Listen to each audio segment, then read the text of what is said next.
दुलाराय बर' आइजो अनसाय आफाद आरो दुलाराय बर' हारिमु आफादनि खुंफुंजानो गोनां जथुम्माया दिनैनिफ्राय जागायबाय। दुलाराय बर' आइजो अनसाय आफादनि 17थि 2 बोसोरारि जथुम्मा आरो दुलाराय बर' हारिमु आफादनि 19थि बोसोरसालिया जथुम्माया दिनैनिफ्राय जागायबाय। बोहैथि दाननि 16, 17 आरो 18 खालार खालि सानथामनि मेहेरगोनां हाबाफारिजों बे जथुम्माया खुंफुंजागोन। खुंफुंजानाय जथुम्माखौ धेमाजि जिल्ला सानजारि नोगोर सिमेन्सापुरिनि एसबि बड' गोजौ फरायसालिनि गेवलां गेलेग्रा फोथाराव खुंनाय जादों। दिनैनि जागायजेननाय हाबाफारिया फुंबिलिनि समनिफ्रायनो गुबुन गुबुन सायनासालि, गाहाय हाबग्रा लामा, थान्दै बादा बायदि बेखेवनाय हाबाफारिजों जागायो आरो बे बेखेवनाय हाबाफारियावनो बाहागो लानानै बेखेवनानै होफैयो जनाय जिल्लानि सार्कल अफिसार रितु पलब, लखिमपुरनि एमपि प्रदान बरुवा आरो एमएसि नि इएम मुस्रि मलेन्द्र नार्जारिया। बड' गोजौ फरायसालिनि गेलेग्रा फोथारावहाय दुलाराय बर' आइजो अनसाय आफादनि खुंगा 17थि 2 बोसोरारि जथुम्मा आरो दुलाराय बर' हारिमु आफादनि खुंगा 19थि बोसोरारि जथुम्मा बे सानथामनि हाबाफारि लादों। 16,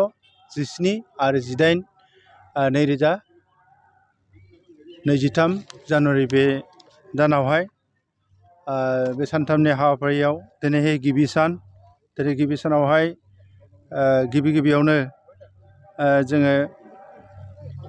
मेइन गेटखौ अपेनिं खालामहोबाय 8 रिंगा 30 मिनिटावहाय। बे मेइन गेटखौ रितु पल्लभ बरुवा जुनाइनि इसिअ सार बिथांनि आखाइजों जोङो बेखेवनाय जादों। बेनि उनावनो स्वच्छ अभियान इन'ग्रेसन बे हाबाफारियावहाय जोंनिनो साखाथियाव थानाय देकाफार्म मेडिकेल नि इनचार्ज माननीय डक्टर सुश्री पानियां बिथांनि आखाइजों जोङो बे स्वच्छ अभियान बे हाबाफारिखौ जोङो बेखेवनाय जादों। आरो बिनि उनावहाय लोगो लोगोनो जोंनि आरसिनि आफादगिरि ललित चन्द्र बर' बिथांनि आखाइजों भलन्टियार केम्पखौ जोङो बेखेवनाय जादों। बिनि उनाव दुलाराय बर' हारिमु आफादनि डेलिगेट केम्पखौ जोङो एसबि बड' हाइ स्कुलनिनो गाहाय फोरोंगिरि सनेस्वर बसुमतारी बिथांनि आखाइजों जों बेखेवनाय लादों। आरो बिनिफ्राय दुलाराय बर' आइजो अनसाय आफादनि डेलिगेट केम्पखौ जोंनिनो धेमाजि जिल्लानि जिल्ला परिषदनि सोद्रोमाजो मानजाथाव सुभारानि बसुमतारी बिथांनि आखाइजों जों बेखेवनानै लाबाय। बिनि उनावहाय गेस्ट हाउसखौ जोङो मानिनां जुनाइ साब डिभिजननि एसडिपिअ मिस्टार भार्गब मणि दास बिथांनि आखाइजों जोङो बे गेस्ट हाउसखौ बेखेवनाय हाबाफारि फोजोबनाय जाबाय। आरो बिनि उनावहाय मेइन पेन्डेल जिहेथु जोंनि बे सानथामनि हाबाफारिनि गिबि मेइन पेन्डेल, बे मेइन पेन्डेलखौ जोंनिनो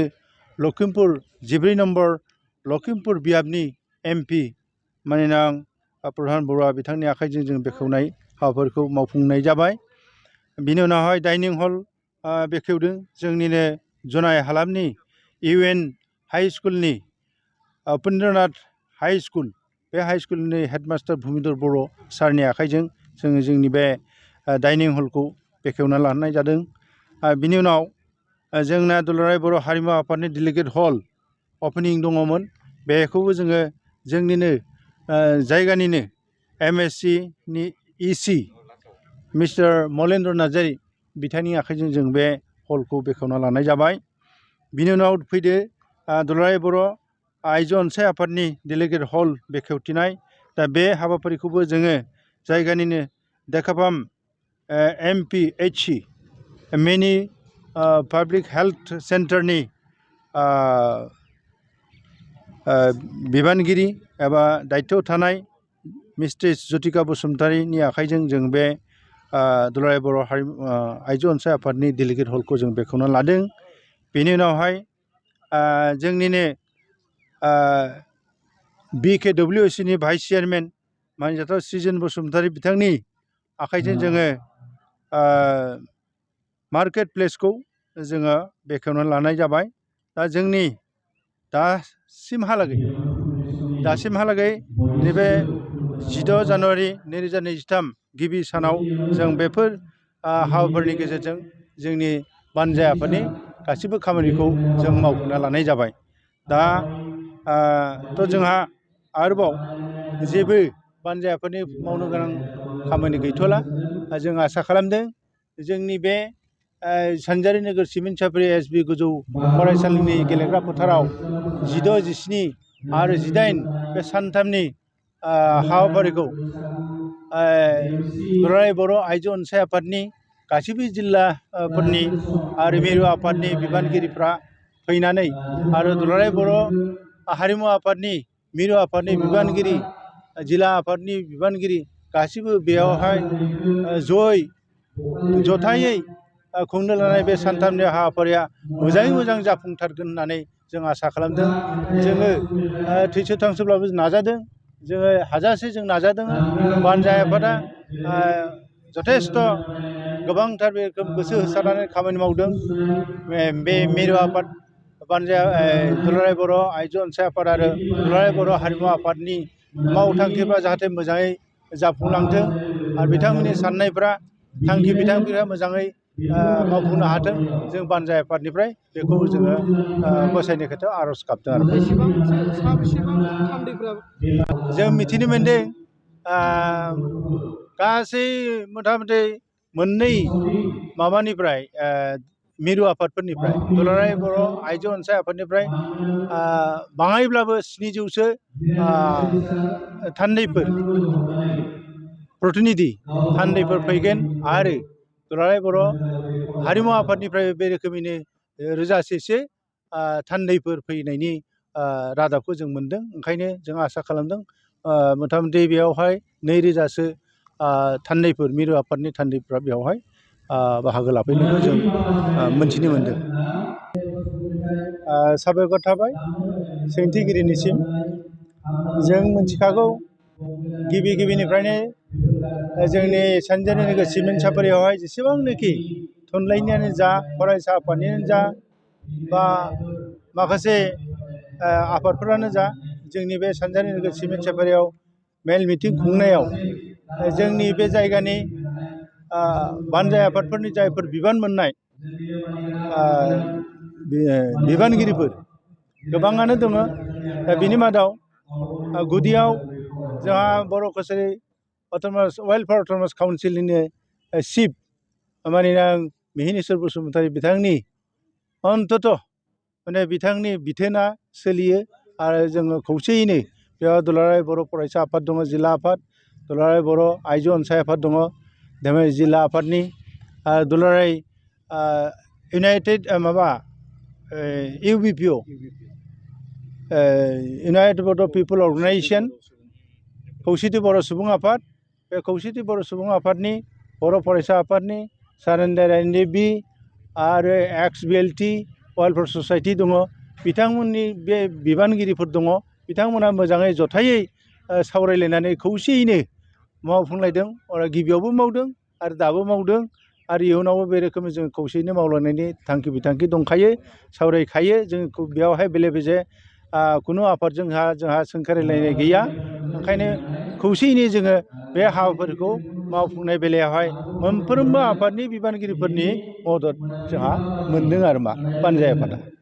दा ओंखायनो जों आसा खालामो बेयावहाय खुनु खेलिमेलि जाया बेले बेजे जाया ओंखायनो जोङो मोजाङै मोजां मावफुंनो हाथारगोन बेखौ आसा थिदों आरो जों गोजोन्थों প্ৰথমতে শুভেচ্ছা জনাইছোঁ আৰু ভালকৈ সফল হওক আৰু ইতিমধ্যে অসম বড়ো মহিলা সংঘয়ো মহিলাসকলৰ ওপৰত বহুত কাম কৰিছে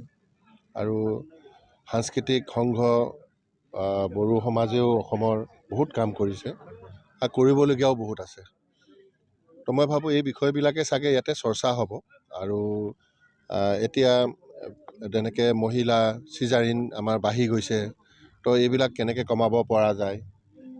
বা বিভিন্ন ধৰণৰ শিশুসকলৰ মাজত কেনেকৈ কাম কৰিব পৰা যায় চাগে এই বিষয়বিলাক তেখেতসকলে আলোচনা কৰিব ইয়াতে আৰু ময়ো ভাবোঁ এই বিষয়বিলাক মানে নিৰাময় হওক আৰু যিটো সংস্কৃতিৰ ক্ষেত্ৰত আজি আগৰ নিচিনা হৈ থকা নাই কোনেও আজি দিনত এককভাৱে বসবাস কৰা নাই বিভিন্ন জাতি জনগোষ্ঠীৰ মাজতে সকলোৱে বসবাস কৰি এতিয়া থাকিবলগীয়া হৈছে আৰু তেনেকুৱা পৰিস্থিতিত ভাষা সাহিত্য সংস্কৃতি কলা এইবিলাক ৰক্ষা কৰাটো খুবেই কঠিন হৈছে আৰু এই বিষয়বিলাকৰ লগত এটা আৰ্থসামাজিক দিশো জড়িত হৈ থাকে গতিকে আমি যেনেকৈ পশ্চিমীয়া সাজপাৰ আমি পৰিধান কৰোঁ তো তাতে এটা সৌন্দৰ্য আমাৰ মানুহে চাগে দেখা পায় বা হয়তো কষ্ট এফেক্টিভ হ'ব পাৰে বা বিভিন্ন দিশ থাকে গতিকে মই ভাবোঁ আজি বড়ো সাংস্কৃতিক সংঘয়ো সেই বিষয়বিলাকো নিশ্চয় ইয়াতে আলাপ আলোচনা কৰিব কাৰণ আমাৰ এটা কমিউনিটিৰ মাজতে সেই বস্তুবিলাকৰ লিমিটেশ্যন আহি যায় তো আমি লিমিটেশ্যন মানে বস্তুটো নাইকিয়া কৰিব লাগিব আৰু বজাৰ সমাৰ বা তাৰ পৰিসৰবিলাক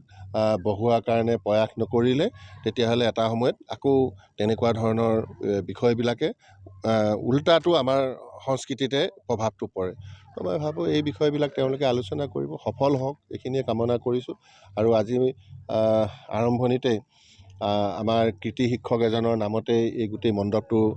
দিছে মই তেখেতৰ বিদেশী আত্মাৰ সদ্গতিৰ কাৰণেও ভগৱানৰ ওচৰত প্ৰাৰ্থনা জনাইছোঁ আৰু তেখেতৰ অৱদান আছে কাৰণে তেখেতৰ নামেৰে এই মূল মণ্ডপটো উপহাৰ দিছে আজি গোটেই দুটাকে জাতীয় সংগঠনে গতিকে আজি এই মণ্ডপৰ উদ্ঘাটনৰ কাৰণে মই ইয়ালৈকে আহিলোঁ গতিকে শুভেচ্ছা আছে প্ৰথম কথাটো হৈছে জনজাতীয় যিসকলে লোক আছে সেইসকলৰ 50 বিঘাকে এতিয়া মানে ভূমি আবণ্টন দিয়াৰ কাৰণে চৰকাৰে সিদ্ধান্ত কৰিছে ইয়াৰ আগতে 8 বিঘাকে পাইছিলে গতিকে এইটো মুখ্যমন্ত্ৰী হিমন্ত বিশ্ব শৰ্মা ডাঙৰীয়াৰ এটা ডাঙৰ পদক্ষেপ জনজাতিসকলৰ কাৰণে আৰু বসুন্ধৰাটোত এতিয়া সকলোকে অনুৰোধ জনাইছোঁ তেখেতসকলে আবেদনখিনি কৰক আবেদনখিনি কৰাৰ পিছত এইখিনি ডিছপ'জ হ'ব আৰু কিছু সমস্যা এতিয়া আছে যেনেকৈ জলডোবা বুলি কিছুমান জেগা আছে বা ফৰেষ্টটোতো আমি আজিৰ দিনটোত কোনো কাৰণতে আমি পট্টা দিব নোৱাৰোঁ বাকীখিনি ক্ষেত্ৰত আমাৰ কিছু জেগা জলডোবা হৈ আছে গতিকে এই জলডোবা ক্ষেত্ৰতো আমি হিচাপখিনি উলিয়াব বিচাৰিছোঁ আৰু সেই হিচাপখিনি ওলালে আমাৰ জিলাখনৰ যিখিনি জলডোবাক আমি খাচ মাটি হিচাপে কিছু গভৰ্ণমেণ্টে সিদ্ধান্ত লোৱাৰ প্ৰয়োজন আছে সেইখিনি সিদ্ধান্ত ল'বৰ কাৰণে আমি প্ৰপ'জেল প্ৰেৰণ কৰিম আৰু সেইখিনি পৰ্যায়ক্ৰমে পট্টা দিয়াৰ ব্যৱস্থাখিনি কৰিম আৰু যিসকল জৰীপবিহীন মাটি আছে সেইখিনি ক্ষেত্ৰত আৰম্ভণিৰ পৰাই ডিজিটেল ছিষ্টেমৰ মাজেদি গৈছে মই ভাবোঁ অলপ পলম হ'ব কিন্তু তেওঁলোকে সম্পূৰ্ণভাৱে পট্টাখিনি পোৱাত কোনো ধৰণৰ অসুবিধা নহ'ব এতিয়া গভৰ্ণমেণ্টে বহুত পলমকৈ হ'লেও এটা সিদ্ধান্ত লৈছে ভালেই হ'ব মই ভাবোঁ বিভিন্ন ধৰণৰ ওজৰ আপত্তি আছে মই ভাবোঁ সকলোৱে নিজৰ নিজৰ ওজৰ আপত্তিবিলাক দিয়ক আৰু চৰকাৰে যি ধৰণে সম্ভৱ হ'ব আৰু বিশেষকৈ আমাৰ খিলঞ্জীয়া মানুহখিনিক বচোৱাৰ স্বাৰ্থত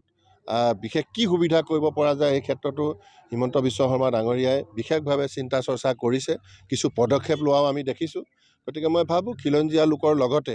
জাতি জনগোষ্ঠীবিলাকৰ যাতে সুন্দৰকৈ প্ৰতিনিধিত্ব কৰিব পৰা যায় তেনেকুৱা ধৰণৰ এখন সমষ্টি পুনৰ নিৰ্ধাৰণ এই প্ৰক্ৰিয়াটো সমাপ্ত হওক এই ধৰণৰ আমিও আশা কৰোঁ গতিকে কাৰোবাৰ যদি কিবা তেনেকুৱা ধৰণৰ ওজৰ আপত্তি থাকে সংশ্লিষ্ট যিসকল ব্যক্তি আছে বা অনুষ্ঠান আছে তাত দিবৰ কাৰণেও মই অনুৰোধ জনাইছোঁ नोंथाङा सानाय सुनाय बेरामनि जेंनायाव गोग्लैदों नामा? जुदि नोंथाङा सानाय सुनाय दंब्ला जिंगा सिनांगौ गैया चिरां जिल्लानि बेंटल गेट साफागुरियाव दायो एसआइ निउर'थेरापि सेन्टार दंसै बे थेरापि सेन्टाराव नोंथाङा गोरलैयैनो देहानि सानाय सुनायखौ फाहामथाय लानो हागोन बे आथिं सानायानो जाग्रोदों ओमफ्राय जानाया एसे सिगांनिफ्रायनो जाखादों ओमफ्राय बिदिनो गुबुन गुबुन मुलि जाबाबायदों ओमफ्राय हामाखै दिनैनि ट्रिटमेन्टआ आङो एसे मोजां मोनसिनबाय जेरै सिं सानाय आफादावरि सानाय मोदोम जरा सानाय आइजोफोरनि जेंना खर' सानाय बायदि बेरामखौ फाहामनाय जायो लोगोसेयैनो बे सेन्टाराव थानानै फाहामथाय लानो हानायनिबो सुबिदा खालामदों नोंथांमोनहा एएसआइ निउर'थेरापि सेन्टाराव फाहामथाय लानो गोसो दंब्ला नैबे मबाइल नम्बर 7620160459 नङाब्ला 9476977956 आव थोंजों सुलाद लानो हागोन